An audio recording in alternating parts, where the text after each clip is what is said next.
મકતુપુર ગામમાં હું છું અને અહીંયા 80% જેટલા લોકો કોન્ટ્રાક્ટર છે. અમારું ગામ તો એકદમ વીઆઈપી છે. અમારું ગામ તો ડોલર ગામ કહેવાય. મકતુપુર, હા.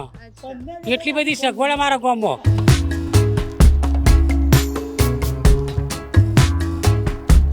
બ્લડમાં કન્સ્ટ્રક્શન, બ્લડની અંદર કન્સ્ટ્રક્શન મકતુપુર ખાતે બધું છે. પાણીને તો કોઈ વખો જ નહીં. પાણીએ બધા ફૂલ પડ્યા. ગુજરાતની અંદર ગમે તે બ્રિજનું કામ ચાલતું હોય તો કોન્ટ્રાક્ટર મકતુપુરનું જ હોય. ચાહે હાઈવેનું હોય યા તો બ્રિજનું હોય, રિવરફ્રન્ટ હોય, ચાહે ગમે તે હોય. અમારા વહેલા મોટા કાકાબા હોય એ રે કોન્ટ્રાક્ટનું કરતા, એના લીધે પછી હું એ શીખ્યો, પછી મારો સને શીખ્યો. એ રીતનું બધું વારસાઈમાં યાદી આવ્યું. મકતુપુરના કોઈ ગામ તો કહેતા જ નહીં હોય ને, કારણ કે ગામ કરતા તો જબરજસ્ત, શહેર કરતા બધા જબરજસ્ત. જેને ખબર છે ને એ બધા મકતુપુર ગામ એટલે હારામ હારું ગામ. અને હોદના તો આ તળાવ જોવા માટે કેટલી સ્કૂલો આવે, શાળાઓ બાળકો લઈ જાય.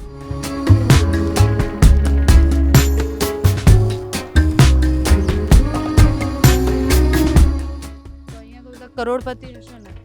હોવે, ચાર પોતે કરોડોપતિ પણ જો મોદીને હાથ ઉપર લીધેલા હોય પહેલેથી. ત્યાં કન્યા નહીં મળતી એની તકલીફ ખરી નહીં? હોવે, મોટી તકલીફ.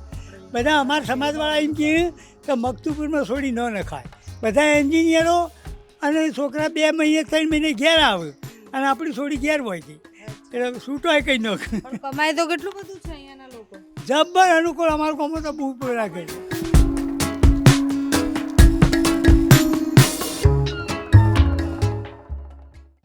નમસ્કાર, આપની સાથે હું છું પાયલ અને હું એ જગ્યાએ ઊભી છું કે જો મેપમાં આ જગ્યા ના હોત, આ ગામ ના હોત, તો આપણા દેશને મોટા ભાગના જેટલા પણ અંડરબ્રિજ છે, અંડરપાસ છે કે પછી મોટા મોટા હાઈવે છે, સંસદ ભવન હોય કે કંઈ પણ હોય, એ ન મળ્યું હોત. આ હું એટલે કહી રહી છું કારણ કે મકતુપુર ગામમાં હું છું અને અહીંયા 80% જેટલા લોકો કોન્ટ્રાક્ટર છે. એ લોકોએ વિકાસમાં એક ફાળો આપ્યો છે પોતાનું, કારણ કે અહીંયાથી જેટલા કોન્ટ્રાક્ટરો નીકળ્યા છે એ બધાએ દેશના વિકાસમાં, એટલે જે હાઈવેઝ બને છે, જે કેનાલો બને છે, સંસદ ભવન હોય કે પછી વારાણસીનો જે વિકાસ થયો એ હોય કે પછી અમદાવાદનું રિવરફ્રન્ટ હોય, આ બધામાં આ ગામના જ કોન્ટ્રાક્ટરોએ કામ કર્યું છે. એટલે એ ગામમાં આવ્યા છીએ. ઇલેક્શન યાત્રા પર નીકળીએ ત્યારે અમે ટ્રાય કરીએ કે મોટા ભાગની સ્ટોરીઝ તમારા સુધી પહોંચાડી શકીએ. તો મકતુપુરની સ્ટોરી તમારા સુધી પહોંચાડવી છે. અને આ ગામનો વિકાસ તો અદ્ભુત થયો છે. શહેર કરતાં પણ વધારે જે સુવિધાના સાધનો હોય એ આ ગામમાં છે. કેમ ના હોય? કારણ કે મોટા ભાગના કોન્ટ્રાક્ટરો અહીંયાથી નીકળ્યા છે, જેને દેશના વિકાસમાં ફાળો આપ્યો છે. એ ગામનો વિકાસ ના કરે. મારી પાછળ પણ તમને જે બિલ્ડિંગ્સ દેખાતી હશે એ બધી જ કોઈ સરપંચ કે સરકારના ખર્ચે બનેલી નથી, પંચાયતના ખર્ચે બનેલી નથી. બધાએ પોતાના ખર્ચે આ વિકાસની વસ્તુઓ બનાવી છે, આ બધી જ વસ્તુઓ બનાવી છે. તો મકતુપુર આવ્યા છીએ, અહીંયાના લોકો સાથે વાત કરવી છે, અહીંયાના લોકોને પૂછવું છે કે ભાઈ અહીંયાના બધા જ લોકો ફોરેન જવાના ક્રેઝ સાથે સાથે બધા કોન્ટ્રાક્ટરો કેમ છે, આ ગામની સ્ટોરી શું છે એ સમજીએ. શું નામ છે તમારું? રામજીભાઈ દેવચંદ. અને રામજીભાઈ, શું કરો છો તમે? હાલ નિવૃત્તિ જીવન ગાળીએ છીએ. શિક્ષક હતા પહેલા? પેન્શન આવે. અચ્છા, તો આ ગામ કેમ આટલું ફેમસ છે? એમ કે અહીંયા ગામમાં બધા મોટા ભાગે કોન્ટ્રાક્ટરો જ છે? મોટા કોન્ટ્રાક્ટરો નોકરિયાત હા. બધા મોટા ભાગના પેન્શનો વાળા જ છે. અચ્છા. જો પેલો ભાઈએ પેન્શન હે 20 વર્ષથી. અને અહીંયા ગામમાં બધા કોન્ટ્રાક્ટર છે, તો ગામનો વિકાસ કેવો થયો? ગામનો વિકાસ તમે જુઓ છો. જુઓ, આ એક જણા આખું પંચાયત બધ્યાડ્યું, પછી બીજા 1 કરોડ રૂપિયામાં આ બધ્યું, પછી મોટું 5 કરોડ ખર્ચીને તળાવ બધ્યું, પછી આ વાડી હતી ને એનો બીજો માળ કર્યો. આ બધું આના કોન્ટ્રાક્ટરો જ કરે બધું. અચ્છા, તો અહીંયાથી જે કોન્ટ્રાક્ટરો નીકળે છે ને એ તો અમદાવાદનું રિવરફ્રન્ટ હોય કે મોટા ભાગના ગુજરાતના જે શું કહેવાય હાઈવે હોય એ બધું બનાવે છે. બધા અમદાવાદમાં તો રહે મોટા ભાગે. ઓફિસ હોય અમદાવાદમાં. અચ્છા, એક મિનિટ, આમની સાથે બી વાત કરીએ. ઉભા રહો. શું કહો છો દાદા? ગુજરાતની અંદર ગમે તે બ્રિજનું કામ ચાલતું હોય તો કોન્ટ્રાક્ટર મકતુપુરનું જ હોય. ચાહે હાઈવેનું હોય યા તો બ્રિજનું હોય, રિવરફ્રન્ટ હોય, ચાહે ગમે તે હોય. એવું? હા. યા તો દરિયામાં કોઈ જેટી બનતી હોય તો અમારા ગામનો કોન્ટ્રાક્ટર હોય ત્યો. અહીંયા આમ કેટલી વસ્તી હશે? અમારા ગામની પબ્લિક 6 થી 7,000 ની પબ્લિક. અને બધા અહીંયા રહે છે કે પછી ના, અમુક બહાર રહીને ધંધા માટે, અમુક ગામડામાં રહી. અચ્છા, તો અહીંયા ગામની આ તાસીર કેમ છે? એમ કે બધા જ કોન્ટ્રાક્ટર જ બન્યા છે. કોન્ટ્રાક્ટર એટલે દાખલા તરીકે અમારા વહેલા મોટા કાકા બા હોય એ રહ્યા કોન્ટ્રાક્ટનું કરતા એના લીધે પછી હું એ શીખ્યો પછી મારો સને શીખ્યો એ રીતનું બધું વારસાઈમાં યાડ્યું આવ્યું વારસાઈમાં હા, તો આ ગામની બ્લડમાં- વારસાઈમાં બધાને મળી છે બ્લડમાં કન્સ્ટ્રક્શન બ્લડની અંદર કન્સ્ટ્રક્શન મક્તુપુર ખાતર મકતુપુરમાં. અચ્છા અને કેટલા કોન્ટ્રાક્ટરો હશે આમ અહીંયા આખરે દાખલા તરીકે 50 જેવા હશે 50 હશે હા હા 50 જેવા હશે અંદાજે 50 જેવા હા ને ગામમાં ઘર કેટલા ગામમાં ઘર હશે 500-600 ઘર 500-600 ઘર. અચ્છા તો ગામમાં કેટલો બદલાવ આવ્યો કારણ કે દેશભરમાં અને બધી જગ્યાએ જો સરસ સરસ બધું બનતું હોય તો ગામમાં કેવું બન્યું બધું અમારું ગામ તો એકદમ વીઆઈપી છે અમારું ગામ તો ડોલર ગામ કહેવાય ડોલર? મક્તુપુર હા અચ્છા એટલી બધી સગવડ અમારા ગામમાં એક જ પાર્ટીને 7 કરોડના ખર્ચે તળાવ બનાવેલું હોય એક જ પાર્ટીને હોલ બનાવેલો કરવા ખર્ચે એક જ પાર્ટીને 90 લાખ રૂપિયા ખર્ચીને પંચાયત બનાવી આખી ટોટલી એસી અને વત્તા લીપવાળી છે પછી એક પાર્ટીને સ્કૂલ બનાવેલી 1 કરોડના ખર્ચે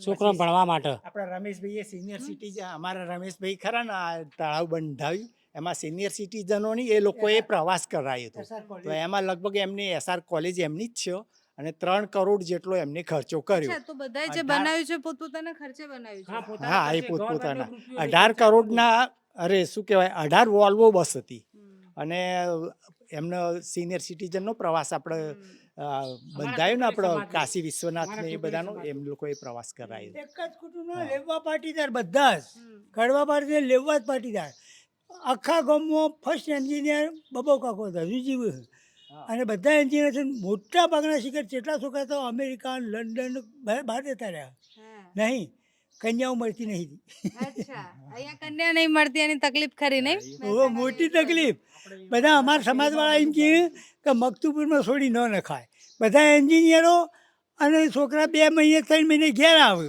અને આપણી છોડી ઘેર હોય છે એટલે છૂટો કંઈ ન પણ કમાય તો કેટલું બધું છે અહીંયાના લોકો જબ્બર અનુકૂળ અમારું ગામમાં તો બહુ રાખે તમે જુઓ ને તો આખા જો અમે ઉંમરલાયક જ ઘેર છીએ અમે 5 ભાઈ છીએ એમાં 9 તો એન્જિનિયર છું બધા કોન્ટ્રાક્ટ કરે છોકરા અમેરિકા લંડન હે હા મોટા ભાઈ આ બધા ઘર અમારા જ છે હા તમારે તો ઘર બી જો બધા બંગલા જ છે હા હા અમારા ઘર એટલે રો હાઉસ જ બનાવેલા બધા પહેલાં તો જો કોઈ બને બધા સૌથી મોટા ભાઈનો છોકરા 2 લંડન 40 વર્ષથી રોડ બધોય એ બી એન્જિનિયર એન્જિનિયર હા એ નેર ખાતામાં નોકરી કરતો છૂટો થઈ ગયો અમારો ભાઈ ન્યાનો મારા ભાઈ એક એન્જિનિયર છે ને ભત્રીજો 2 સ્કૂલો મોટી ગોધીધમમાં અને મોટો કોન્ટ્રાક્ટર અમદાવાદ છે હમણાં 2 વર્ષે 7 કરોડ ને 80 લાખમાં મકાન રાખ્યું એટલે આટલા બધા પૈસા હું કાં કરું 7 કરોડ ને 80 લાખ હું કહેવાય અચ્છા અને બધા બીજા મારા બીજા ભાઈઓ ઘરમાં કોઈને ઘણા ખરા 5 foreign કરોડ છે. 4 કરોડ મારા ઘરમાં જ ઘણા ખરા ફોરેન છે ભાઈનો છોકરો 2 એ લંડન છે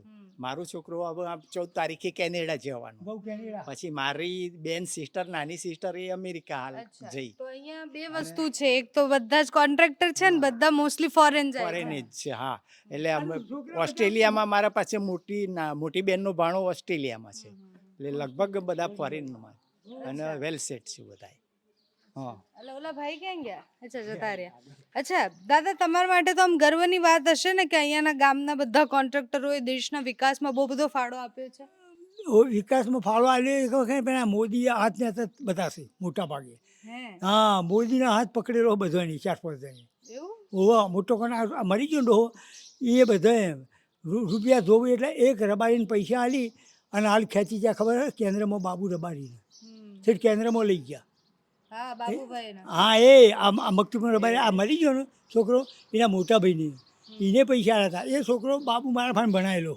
એક ગાય હતી અને દોઈને જીવતો હતો ને મારો બધો અબધોપતિ છે તમે બાબુભાઈ ભણાયા ઓવા બાબુભાઈને ભણાયેલા રાજ્યસભામાં જ ચૂંટાય ને બાબુ હા, હા, બાબુ હા. જેસન એ રાજ્યસભામાં અહીંથી હા ચૂંટાય એમની જ વાત કરું હા એ તો એ જ હવે મેં બાબુભાઈનો સાહેબ છું હમણાં બીજા બાબુએ ભાઈને બધા આવ્યા હતા 12મા વાર્ષિકો ખાવા બાબુ તો દિલ્હી છે એટલે નહીં આવ્યો હા મેં કહાવતમાં કાકા કાકા કરતો આવે રબારી છે મારા ગામનો કશું હતું બેન એક ગાય હતી અને આજે આ મરી ગયો ને છોકરો એના ભાઈને રૂપિયા આલી અને આવું બનાવ્યું અને એને રૂપિયા એને ઊભો કરતા હતા બનાસકાંઠામાં પણ ના કે એને બાબુને ઊભો કર્યો તો બાબુને પૈસા આલી ઊભો કર્યો બનાસકાંઠામાં ધારાસભ્ય આવ્યો હતો એ બાબુ અચ્છા એટલે એકબીજાને મદદ કરી ટેકો કરી અમારા કુટુંબમાં કોઈ છોકરો ગરીબ બને બહાર જવું તો પૈસા તો આલે બીજું આ ગામમાં કોઈ તકલીફ ખરી કારણ કે બધું જ સરસ છે તો બધું છે પાણીને તો કોઈ વખો જ નહીં પાણીએ બધા ફૂલ પાણી આવે એનું કારણ છે છોકરા કોઈ ઘેર નહીં, અમારે જ્યાં ડોહા ડોહા ઘેર છે. અને મોટા ભાગના ખેતીમાં બેન બધા જ ઠાકોર ખેતી કરે. અમારી જમીન બધા ઠાકોર વાવે. તો અહીંયા તો બધા કરોડપતિ હશે ને. હોવે 4-5 કરોડોપતિ છે, પણ જો આ મોદીને હાથ ઉપર લીધેલા હોય પહેલેથી, કોઈ જાતું પેલું જ નહીં મકતુપુરમાં. શું નહીં, હા, શું નથી મકતુપુરમાં?